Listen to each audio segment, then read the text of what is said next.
what you want. Don't nobody tell you about me. Tell me why you start a war if you can't fight it. Tell me why you step to me and can't defend it. You ain't never gonna get too far, 'cause I never ever lose a war. So you know your fate, 'cause I dominate you. If I don't send for you, don't come. I'm telling you now, I'm not the one. You don't want none of this, no time of day. Loose words coming from your lips. Everybody tea, you're quick to sip. I could swear you know better than this. Why you start a war if you can't fight it? Tell me why you step to me and can't defend it. You ain't never gonna get too far, 'cause I never ever lose a war. So you know your fate, 'cause I dominate you. Things are never normal in my life. Every day there's someone else to fight. Seem like they don't want me to win. Now here you come, yes, another one. Adding to all the other ones. Another one trying to pull me out again. Why you start a war if you can't fight it? Tell me why you step to me and can't defend it. You ain't never gonna get too far, 'cause I never ever lose a war. So you know your fate, 'cause I dominate you. This is war, I hope you're prepared. This is war, and no, I'm not scared. You ain't never gonna break my stride, 'cause Jaja is my guide. He don't procrastinate, he'll eliminate you. Why you start a war if you can't fight it? Tell me why you step to me and can't defend it. You ain't never gonna get too far, 'cause I never ever lose a war. So you know your fate, 'cause I dominate you. Yeah, that was War, one of my singles produced by Smart Kid Records out of Jamaica. Big up yourself, Smart Kid. That was a beautiful song that, you produced for me. I appreciate it very much. Welcome to another episode of From the Couch. I'm JoJo Mac. And we're going to get right into it today. We're going to talk about my radio experience, being on the radio as a presenter, a radio personality. You can call it all kind of things, but I was on the radio at one point. And I just want to tell you how it got started. Well, actually, it started in Washington, D.C. I was on the radio in Florida, but it started in Washington, D.C. See, late 90s, early 2000s. I think it was 99 actually.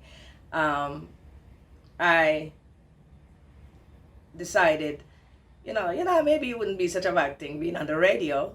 That is how everything for me starts. That I just tell myself, oh, I want to do this, and then I go and do it. I don't wait for somebody to create something for me. I create it for myself. So usually that's how, whatever I decide I want to do, I just out of the box, get up and just go and do it. And that's how it's been all my life. And that's why I never work too much for people, because I can't just get up when I'm on people's job and say, oh, this is what I want to do today. So I'm one of those people who just can't work for other people. But this time on the radio, I wanted to be on the radio. They didn't have internet radio yet. And I don't think I would ever make myself an internet station just to be on the radio. No, I don't think so. But yes, it was WPFW at the time.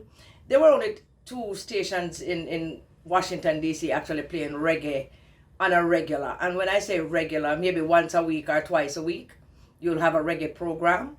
But one of the stations was WPFW. The other one was Howard University Radio. They once in a while have a little reggae here and there. But WPFW was more consistent. And you had guys that were there for years, like Papa Wabi and one who is still there after all these years, Tony Carr. So one day I was passing by the station, and it's not so easy to get into the station because, it's very secure. You can't just walk into the station like that. But I can't remember how I got in, but I got in. I parked my car and I walked up into the station. I don't remember if somebody was coming out and I went in, or I called somebody on the radio because I was well known. So a lot of people knew me. I don't remember who was on the radio that day. It could have been Papa Wabi. It could have been anybody.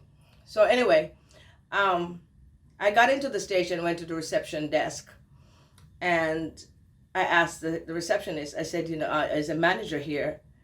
And she was like, can I ask why you're here, what you want to see him about? And I'm like, I was wondering, if they have any slots on the radio, because I'd like to be on the radio.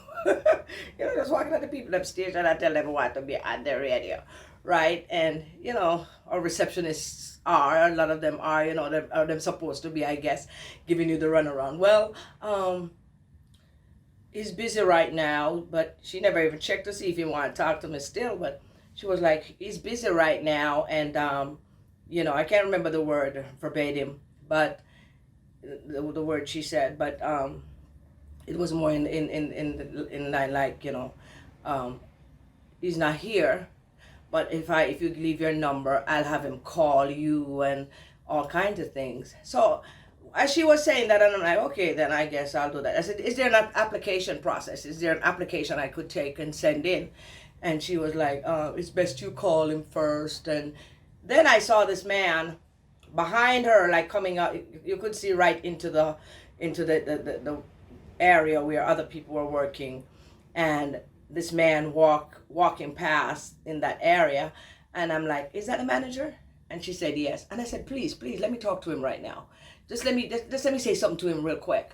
And she was there hesitating, and I waved to him like, hello, because this chick act like she don't want me to talk to the man. So I'm like waving my arm and stuff, and he came over. And when he came over, I'm like, the regular hello, how can I help you kind of thing. And I told him I'd love to talk to him about being on the radio. He asked me, he said, do you have radio experience? I said, no, but I MC shows, I host pageants, I do all kinds of things, And he told me to come into his office, and he opened the door, let me in, and I went into his office. I don't remember how all of that went. When I went into his office, we had a talk and whatever. And then next thing I know, he was taking me into the studio. He wanted me to record something. He wanted to hear my voice on the radio. So he wanted to record something that he could play back. And I think it was close to Thanksgiving, and he had me do like a little advert for Thanksgiving, for the station. And then he had me doing something where I had to laugh, and I was cracking up and laughing and doing what he asked me to do. And it was a couple of things. First thing he said, I love your laugh. You have a great radio laugh. And I'm like, okay, that's one toe in, right? And it was quite nice. Nice man. I can't remember names or anything right now. It was a long time, very long time. And I did that, what he asked me to do. Wow, he was very pleased. And before I knew it, I was coming into the station, day after day. It could be 12 o'clock at night that I have to be there.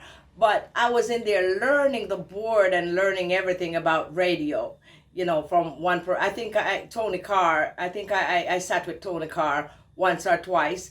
I might have sat with Papa Wabi as well, but I sat with other people while they were doing their shows. And, they taught me how to use a board, and, what button to push, what handle to pull, that kind of thing. And when my learning period was up, it so happened that, I went home, after a few weeks, or maybe it could have been a couple of months, a day here, a day there.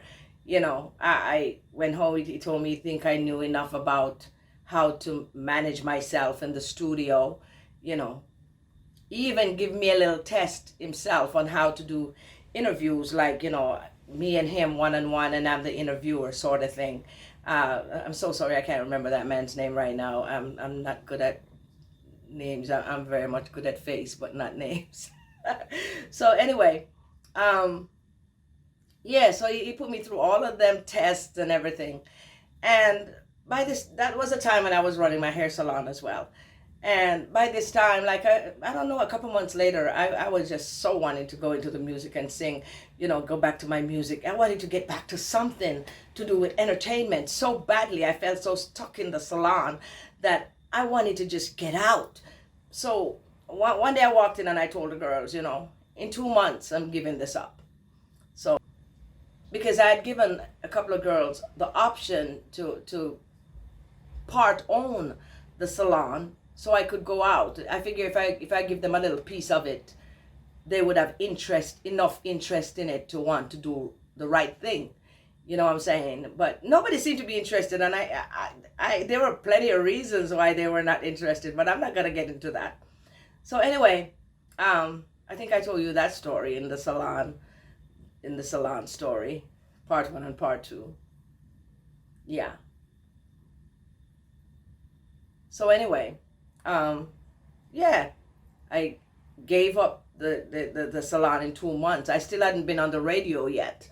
The 2 months time to give up the salon. I gave it up because I realized I was stuck in there and I couldn't get to go sing. I couldn't do anything.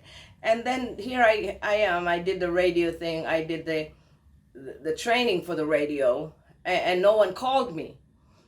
2 months. And then in the 3rd month, like 3 months after I did my training for the radio,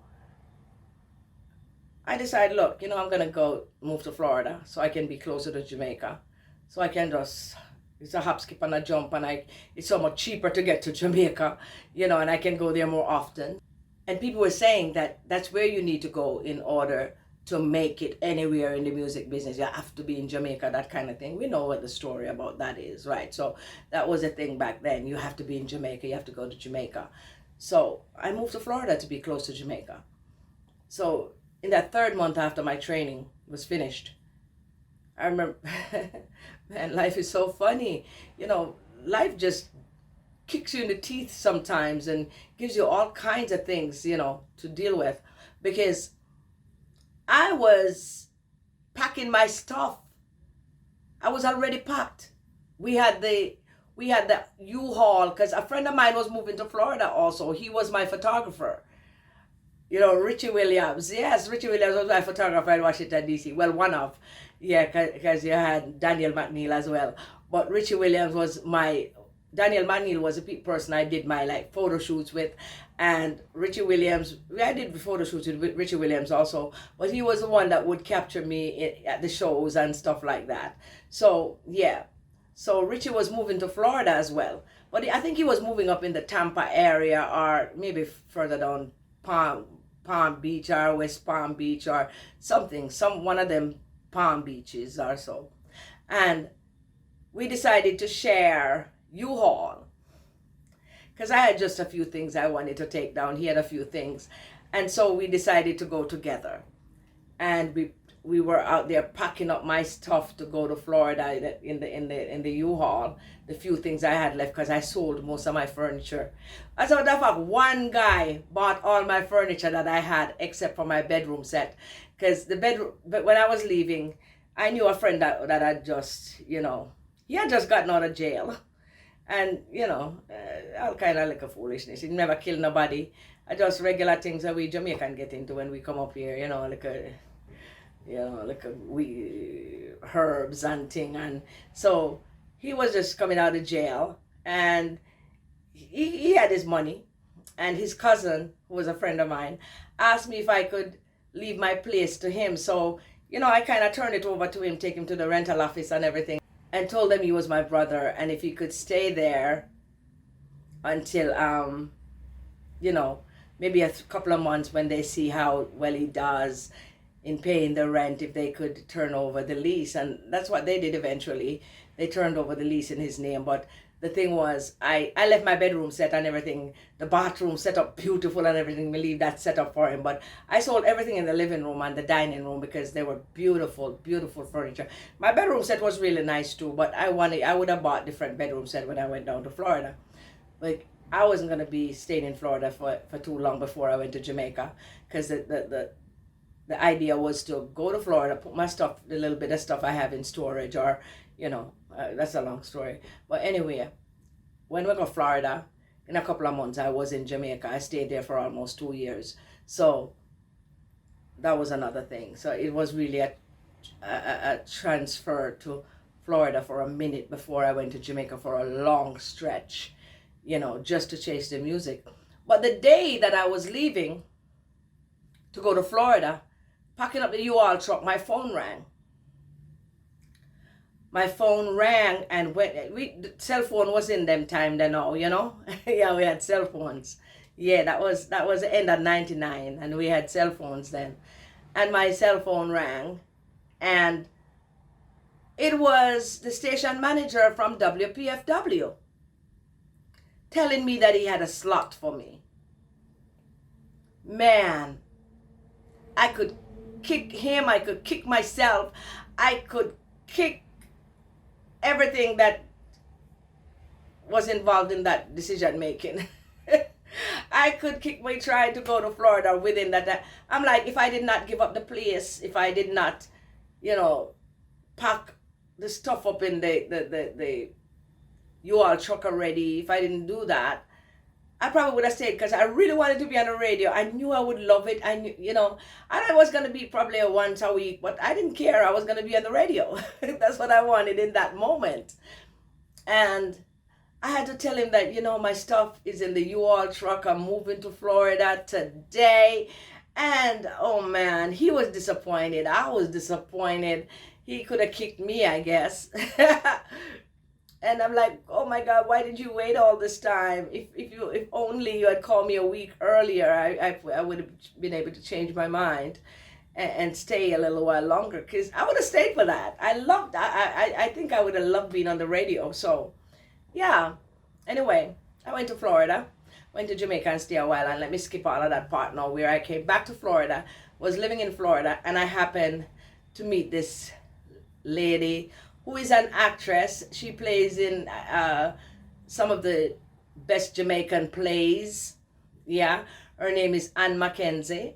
Yes, Ann Mackenzie, boy, you have such a big heart, because I met her because she was living like across the way from where I lived, like in the complex, and I happened to, I don't remember how I got to meet her. I'm sure it was through someone else or whatever, but, I met her. One of the things was, she asked me to MC a show for her, because, we talked, and she figured, and I went to MC the show today, and nothing never happened, because things didn't work out the way it was planned, and I never really got to MC the show, but, I never nothing, but there wasn't a show to MC, because something with the venue went wrong and whatever. But next thing I know, she was calling me to tell me that, look, can you go with me to this interview? And I'm like, for what? And she was like, I'm getting a show on the radio, and I want you to come with me. She said, as a matter of fact, I wouldn't mind if you are on the show with me. I could tell the guy that, the station manager or owner or whatever, it's an internet station by now. And she said, I could tell him that, I want you and I to do the show instead of me alone. And Mackenzie, I must say, big up yourself again. When we went there and things, we did a little something on the radio for the guy, and, he liked it and whatever, and he decided to give us a show. I don't remember what our show was called. Yeah, we call it Where It's At. I love that thing. They're from Jamaica, right? I even had a dance group, Where It's At in Washington, D.C. Little did I didn't know much about, plagiarism. Well, that wasn't plagiarism, but that was some kind of, stealing people name. What you call that, right? So anyway, We called it Where It's At, and we started doing that show down in Little Haiti. The station was down in Little Haiti in Dade County, Miami, right? And man, the first two shows was a hit, definitely a hit. But for some reason, Anne was not projecting the way she did on stage as an actress. And she kept saying, oh, Jojo, I don't think I can do this. I'm going to let you do the show by yourself. And she meant it, because she says, she said, I just can't find my footing in this one. It's like she was telling me, look, because I was there running my mouth on the show all the time, and I was popping and popping, and she saw that, and she complimented me on that, and she said, I want you to do the show. Most girls wouldn't do that, because them now gonna let another girl take them shine, but she gave me that stage. She gave me that platform. She had no issues about giving me that platform. She saw that that was my thing. It wasn't really her thing. So, she was humble enough and generous enough to say, you go ahead and run the show, girl, because you got this. And I took over the show after like two shows in, and it was with a internet station called Famous Radio, and I did that little stint with them for a while until they had to move the station. When you're on the internet and you're using satellite and stuff, you have to run up and down, because you know all about that, right? So they had to move way like an hour or two away from where I was doing the show, and I was already 45 minutes or so, maybe half an hour from where I lived doing the show. So going another hour and a half, 2 hours wasn't gonna do it for me, because I didn't want to do all of that driving, to do the show, right? It was just too far away when they moved, and I decided, I'm not gonna do it. And so that was really my stint on the radio. People were enjoying it. It was mainly, I think it was a Sunday show, and people were calling and saying, what are the real rice and peas thing this, because I had my shit lined out. When I was gonna do my show, I have everything laid out, the show is gonna go that day. Every song play, I would tell you who the name of the artist is. You know what I mean? I didn't just randomly play song. I play out all of the song them all the way to the end, so that people could hear and enjoy the songs, because that's how I think radio should be. And so, it kind of disappoints me when I see people on the radio playing songs like 30 seconds or half of the song. And real radio don't do that. Real radio, they don't do that stuff. You play out the song. You let the audience know who sings the song.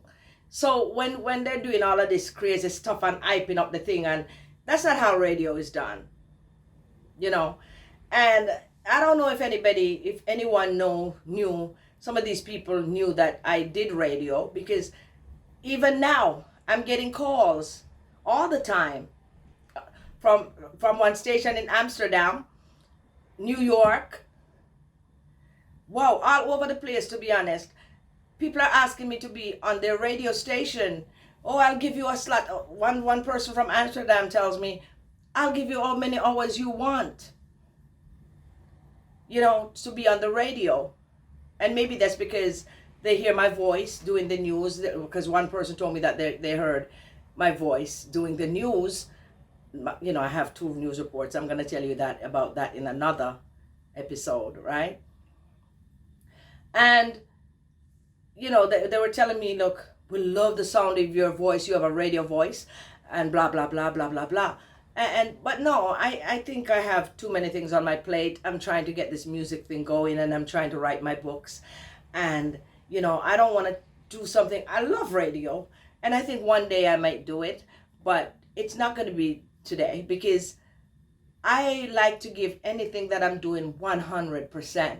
That means I have to be totally prepared at all times, and I have to be dedicated to it in such a way, that people see the importance of it to me, that people realize that I don't take it for granted. And I can't give that kind of commitment to doing a radio show right now. Well, maybe one day I'll do it, but not now. But I do appreciate all the people who call me and ask me to be on their radio stations. I'll just go ahead and settle doing the news right now. The Buzz with Pistol and Headline News with Pistol. Yeah, you know, I'm Pistol Buzz.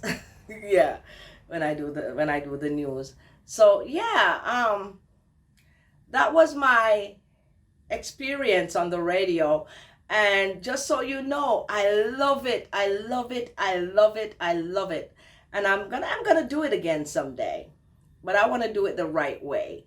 And when I commit to it, I want it to be real.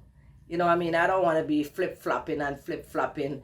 I'm a very professional person, and anything I do has to be done in a professional way. So I'll do radio again one day, but not today. And again, let me say thank you, Ann Mackenzie.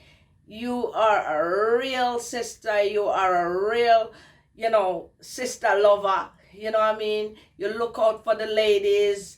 You know, as far as I know, you don't have any jealousy towards another woman, you know, stepping up. And I appreciate that so much, you know, because that's how I am too. You know, I don't mind a sister moving up.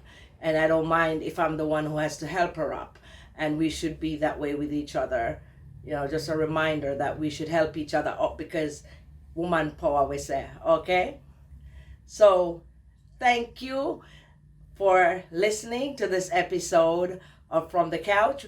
Well, we're at a point now where I'm not going to play, but I'm going to do a little piece of song for you. And this one is from my upcoming album that is going to be released on February 18th.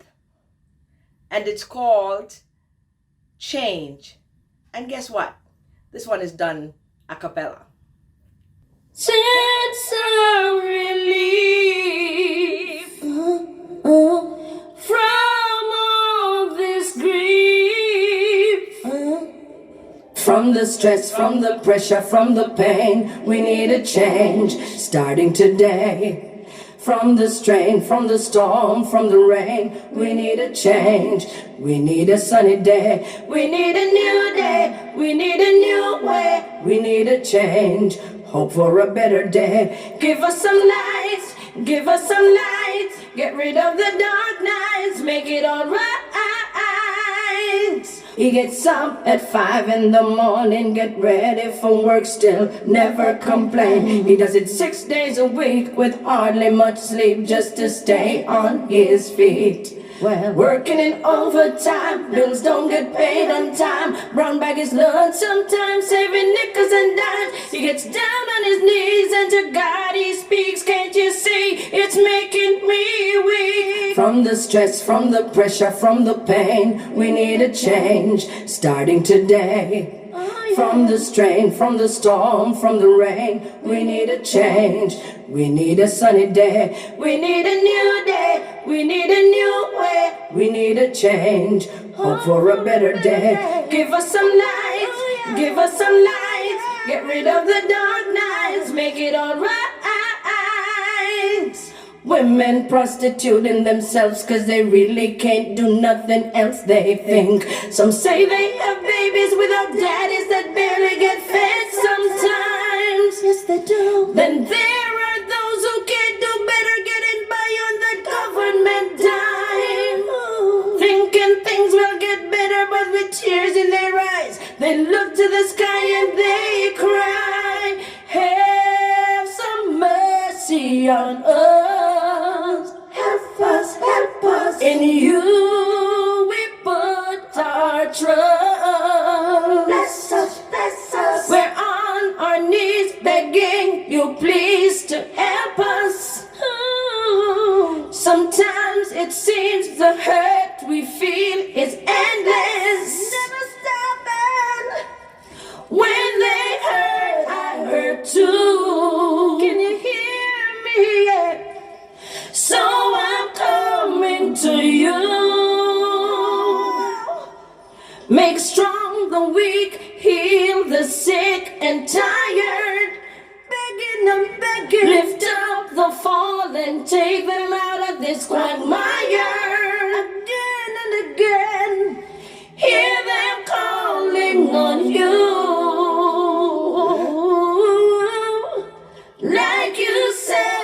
should do. From the stress, from the pressure, from the pain, we need a change starting today. From the strain, from the storm, from the rain, we need a change. We need a sunny day. We need a new day. We need a new way. We need a change. Hope for a better day. Give us some lights.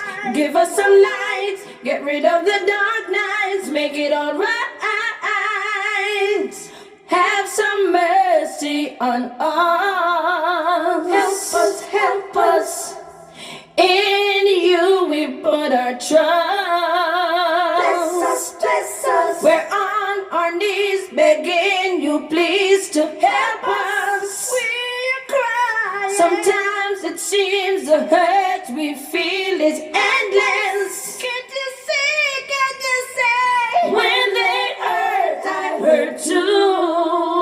I'm calling, calling on thee. So I'm coming to you. From the pressure, from the pain, we need a change starting today. From the strain, from the storm, from the rain, we need a change. We need a change.